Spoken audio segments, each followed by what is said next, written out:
For those of you who know, I have been doing YouTube for quite a few years now, so about 5 or 6, and let me tell you, my videos back in the day were so bad, but the recipes were great. So what I'm doing today is I'm going to recreate one of my old videos and make my pesto pasta with chicken and zucchini, but I just want to show you guys a few clips from my old video because it is so bad. It's so embarrassing. I don't even know why it's still on YouTube, but I have it pulled up right here and I'm going to watch it.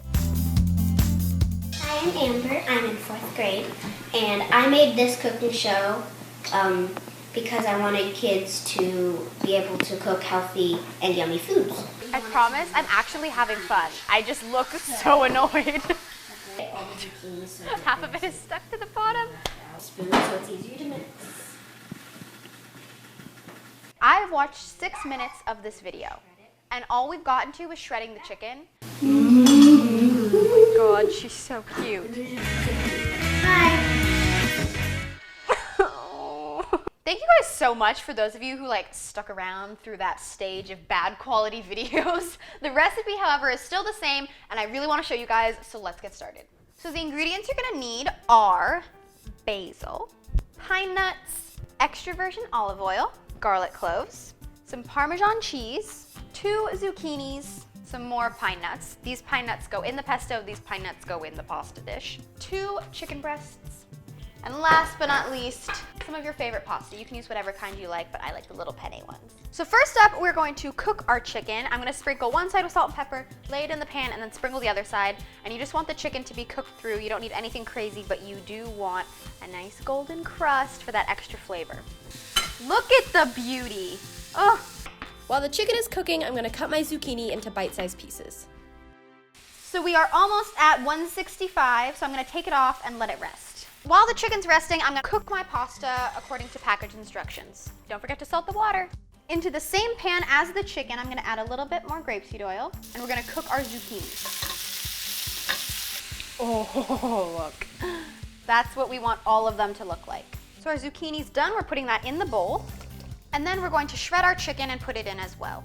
You just wanna shred them into nice bite-sized pieces, just like this, and I like shredding it rather than cubing it because now the pesto can seep into all of those ridges. Ta ta ta ta ta. Let it cool down longer than I did. I'm just really impatient and I want to eat. And we're also going to add in all the chicken juices because that is the flavor. We're going to give it a quick stir so our pasta doesn't stick together, and then we're going to make our pesto.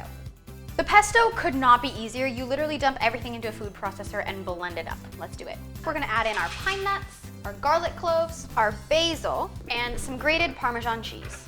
Now we're gonna pulse this together and then slowly drizzle in our olive oil.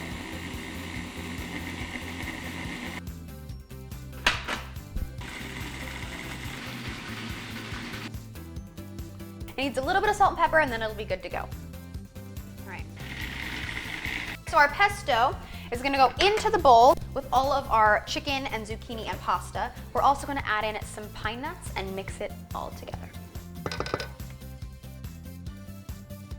Before I plate it up, I'm gonna taste it real quick just to be sure that it tastes good.